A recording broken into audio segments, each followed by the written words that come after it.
जय हिंद साथियों। मेरा नाम है देवेश पाल। स्वागत है आपका स्टडी विद देवेश में। आज है 13 दिसंबर 2022। 13 दिसंबर 2022 से जुड़े इंपॉर्टेंट करंट अफेयर देखेंगे।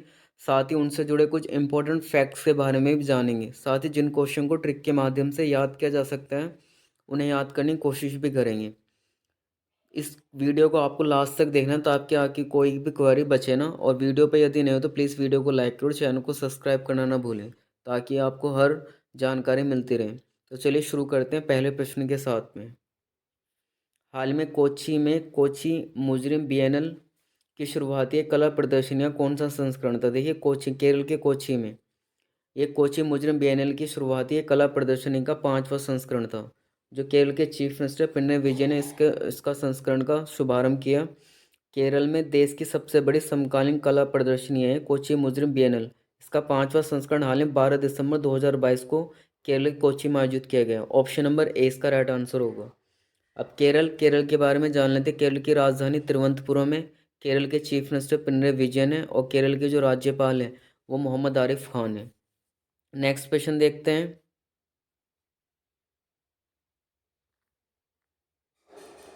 हाल ही में प्रधानमंत्री मोदी ने महाराष्ट्र में कितने करोड़ रुपए की परियोजना का शुभारंभ किया है? देखिए, प्रधानमंत्री मोदी ने महाराष्ट्र में हाल में 75,000 करोड़ की परियोजना का शुभारंभ किया। ऑप्शन नंबर 20 का राइट आंसर होगा। देखिए, प्रधानमंत्री मोदी ने नागपुर और शिरनी को जोड़ने वाली समृद्धि महामार्ग के पहले चरण का उद्घाटन किया जो 520 किलोमीटर की दूरी तय करता है। तो ये हमें ध्यान में रखना। 701 किलोमीटर का एक्सप्रेसवे भारत के सबसे लंबे एक्सप्रेस में से एक होगा। तो ऑप्शन नंबर 20 का राइट आंसर होगा। महाराष्ट्र की कैपिटल मुंबई है। महाराष्ट्र के चीफ मिनिस्टर हैं वो एकनाथ शिंदे हैं। और महाराष्ट्र के जो उप मुख्यमंत्री देवेंद्र फडणवीस हैं। और महाराष्ट्र के जो राज्यपाल हैं वो भगत सिंह कोश्यारी हैं। देखिए, इस तरह से हम ध्यान में रख सकते हैं। जो राज्यपाल है भगत सिंह, यानी कि भगत सिंह के ऊपर फिल्म भी आयोजित की गई थी या बनी थी महाराष्ट्र में। नेक्स्ट क्वेश्चन देखते हैं। हाल ही में आई ट्रेन काशी तमिल संगमम की घोषणा किसने की? देखिए, ट्रेन काशी तमिल संगमम की घोषणा हाल ही में अश्वनी वैष्णव, जो कि हमारे रेलवे मंत्री हैं, अश्विनी वैष्णव के द्वारा की गई। ऑप्शन नंबर डी इसका राइट आंसर होगा। देखिए, ये केरल के तमिल के तमिलनाडु और केरल के उत्तर प्रदेश के काशी। तो ये वहाँ से यानी कि तमिलनाडु से काशी के बीच में ट्रेन चलेगी। काशी तमिल संगम की घोषणा हाल ही में जो हमारे रेलवे मंत्री अश्विनी वैष्णव जी के द्वारा ही शुरू की गई। इसके पुनरुद्धार के लिए 7,000 करोड़ रुपए खर्च किए जाएंगे वाराणसी स्टेशन के पुनरुद्धार के लिए। तो ऑप्शन नंबर ए डी इसका राइट आंसर होगा, काशी तमिल संगम की घोषणा। नेक्स्ट क्वेश्चन देखते हैं। हाल ही में किस राज्य केंद्र शासित प्रदेश ने आयुष्मान भारत आईडी जनरेशन में प्रथम पुरस्कार जीता है? देखिए, हाल ही में जम्मू कश्मीर जो कि एक वर्तमान में यूनियन टेरेटरी है ने आयुष्मान भारत आईडी जनरेशन में प्रथम पुरस्कार जीता है। ऑप्शन नंबर 20 का राइट आंसर होगा। देखिए, जम्मू कश्मीर ने देश में स्वास्थ्य वितरण का सर्वश्रेष्ठ मॉडल हासिल किया है जो स्वास्थ्य संकेतों के भारी सुधार में स्पष्टता सुधार लाएगा। तो जम्मू कश्मीर को आयुष्मान भारत स्वास्थ्य खाता आईडी वितरण क्षेत्र प्रथम पुरस्कार से सम्मानित किया गया। ऑप्शन नंबर 20 का राइट आंसर होगा। जम्मू कश्मीर की कैपिटल श्रीनगर है और जम्मू कश्मीर के जो वर्तमान लेफ्टिनेंट गवर्नर है वो, उसका आंसर आपको कमेंट बॉक्स में बताना। नेक्स्ट क्वेश्चन देखते हैं, ये आपके लिए होमवर्क है क्योंकि इस राज्य का हमने कल भी जिक्र किया था, इसलिए मैं आपके सामने क्वेश्चन रख रहा हूँ जिसका आंसर आपको कमेंट बॉक्स में बताना है, जो बहुत ही आसान क्वेश्चन है। भारत में वर्तमान में 8 यूनियन टेरिटरी है जिसमें लेफ्टिनेंट गवर्नर ही नियुक्त होते हैं। चलिए मैं ये बता दूँ, इसका answer Manoj Sinha. Next question देखते हैं। हाल ही में किस राज्य के बीज फार्म को देश का पहला कार्बन न्यूट्रल फार्म घोषित किया गया? देखिए, हाल में केरल सरकार ने, केरल राज्य के चीफ मिनिस्टर पिनराई विजयन ने बीज फार्म को देश का पहला कार्बन न्यूट्रल फार्म घोषित किया है। ऑप्शन नंबर ए इसका राइट आंसर होगा। देखिए, केरल के मुख्यमंत्री पिनराई विजयन ने 10 दिसंबर 2022 को केरल के अलुवा में स्थित एक बीज फार्म को देश का पहला कार्बन न्यूट्रल फार्म घोषित किया है। और केरल सरकार ने अपनी विधानसभा में कार्बन न्यूट्रल फॉर्म शुरू करने की घोषणा की थी। तो ऑप्शन नंबर ए इसका राइट आंसर होगा। अब केरल केरल की चीफ मिनिस्टर पिनराई विजयन है, और केरल की जो राजधानी है, कैपिटल, वो तिरुवनंतपुरम है, और जो केरल के राज्यपाल हैं वो मोहम्मद आरिफ खान है। नेक्स्ट क्वेश्चन देखते हैं। हाल ही में थाईलैंड में आयोजित 34वें किंग्स कप रेगेटा 2022 में भारतीय नाविक आनंदी नंदन ने कौन सा पदक जीता है? देखिए, थाईलैंड में आयोजित हुई, थाईलैंड के फुकेत में सॉरी, थाईलैंड के फुकेत में आयोजित हुई है 34वें किंग्स कप रेगेटा। ये हमें ध्यान में रखना है, ये कप किससे संबंधित है?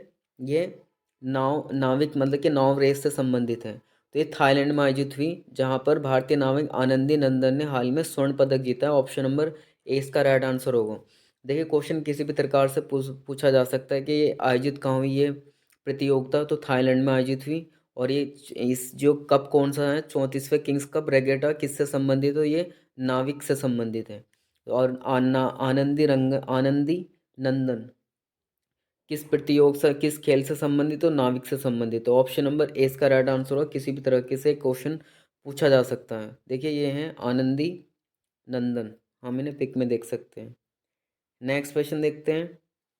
हाल ही में TTFI यानी कि table tennis federation of India की पहली महिला अध्यक्ष कौन चुनी गई? देखिए, भारतीय पहली महिला अध्यक्ष होंगी मेघना अहलावत, जो कि हरियाणा के उप मुख्यमंत्री दुष्यंत चौटाला की वाइफ हैं। मेघना अहलावत को पहली महिला अध्यक्ष के रूप में चुना गया, जो कि table tennis federation of India की पहली महिला अध्यक्ष होंगी। हम इन्हें पिक में देख सकते हैं। ये है मेघना अहलावत, जो कि पहली भारतीय महिला चुनी गई हैं पहली महिला चुनी गई हैं। नेक्स्ट क्वेश्चन देखते हैं। हाल ही में कहाँ पर COP15 जैविक विविधता पर संयुक्त राष्ट्र सम्मेलन आयोजित हुआ है? देखिए, COP15 जैविक विविधता पर यानी कि बायोडाइवर्सिटी पर संयुक्त राष्ट्र सम्मेलन हाल ही में कनाडा में आयोजित हुआ। देखिए, चीन में होना प्रस्तावित था, जबकि मेजबान देश चीन ही था, मगर चीन में वायरस की स्थिति को देखकर, कोविड की स्थिति को देखकर इसे कनाडा में स्थानांतरित किया गया। तो ऑप्शन नंबर 20 का राइट आंसर होगा। देखिए, यह COP15 है, COP15 का दूसरा भाग है, जबकि इसके पहले भाग की मेजबानी चीन में ही की गई। तो ये हमें ध्यान में रखना है। इसे हमें पार्टियों का सम्मेलन भी कहते हैं, ये भी हमें ध्यान में रखना है। पार्टियों का सम्मेलन, या ऐसे ही बोल सकते हैं कि पार्टी सम्मेलन किसे कहा है, तो COP15 को आता है। यहाँ पर मंत्री यहाँ भाग लेते हैं अपने अलग अलग देशों के। तो यानी कि डाइवर्सिटी पर संयुक्त राष्ट्र सम्मेलन हाल ही में कनाडा में आयोजित किया गया। ऑप्शन नंबर 20 का राइट आंसर होगा। अब कनाडा की जो कैपिटल है वो ओटावा है, और जो कनाडा की जो करेंसी वो कैनेडियन डॉलर है। नेक्स्ट क्वेश्चन देखते हैं। हाल में किसे ऑस्ट्रेलिया में प्रधानमंत्री पुरस्कार से सम्मानित किया गया? देखिए, भारतीय मूल की वीना नायर को ऑस्ट्रेलिया में प्रधानमंत्री पुरस्कार से सम्मानित किया गया है। ऑप्शन नंबर ए इसका राइट आंसर होगा। देखिए, ऑस्ट्रेलिया में भारतीय मूल की शिक्षिका को दिसंबर 2022 में माध्यमिक विद्यालयों में विज्ञान शिक्षण में उत्कृष्टता के लिए प्रधानमंत्री पुरस्कार मिला है। ऑप्शन नंबर ए इसका राइट आंसर होगा। हम इन्हें पिक में देख सकते हैं, ये हैं वीना नायर। नेक्स्ट क्वेश्चन देखते हैं। हाल में कौन सा राज्य G20 विकास मंत्रियों की बैठक की मेजबानी करेगा? देखिए, हाल में उत्तर प्रदेश के वाराणसी में, जो कि विश्व का सबसे प्राचीनतम शहर माना जाता है वाराणसी, तो G20 विकास मंत्रियों की बैठक उत्तर प्रदेश के वाराणसी में आयोजित की जाएगी। ऑप्शन नंबर ए इसका राइट आंसर होगा। देखिए, अभी प्रीवियस मतलब कि कुछ ही दिनों का एक क्वेश्चन है, जिसमें G20 शेरपा की बैठक कहाँ पर आयोजित की गई थी? तो G20 शेरपा की बैठक राजस्थान के उदयपुर में आयोजित की गई थी, जो कि 5 से 7 दिसंबर तक के बीच में आयोजित हुई थी। और ये G20 विकास मंत्रियों की बैठक उत्तर प्रदेश के वाराणसी में शुरू होगी। तो इसका आंसर ऑप्शन नंबर ए है। देखिए, G20 एक समूह है दुनिया के प्रमुख अर्थव्यवस्थाओं का, एक सरकारी मंच है, जिसमें 80% से अधिक GDP कवरअप होती है। तो ऑप्शन नंबर ए इसका राइट आंसर होगा। अब उत्तर प्रदेश कैपिटल लखनऊ है, उत्तर प्रदेश के चीफ मिनिस्टर योगी आदित्यनाथ हैं, और उत्तर प्रदेश की जो राज्यपाल है वो आनंदीबेन पटेल हैं। देखिए, लास्ट क्वेश्चन आपके लिए होमवर्क में, इसका आंसर आपको कमेंट बॉक्स से बताना है। हाल ही में चुनाव आयोग यानी कि इलेक्शन कमीशन ने TRS यानी कि तेलंगाना राष्ट्र समिति का नाम बदलकर क्या किया? चार ऑप्शन आपको दे रखे हैं, इसका एक आंसर, जिसका आंसर आपको कमेंट बॉक्स में बताना है। देखिए, चुनाव आयोग मैं आपको बताना चाहूँगी आर्टिकल 324 में है, ये भी हमें ध्यान में रखना है। इलेक्शन कमीशन आर्टिकल 324 में दे रखा है, तो इसका आंसर आपको कमेंट बॉक्स में बताना है।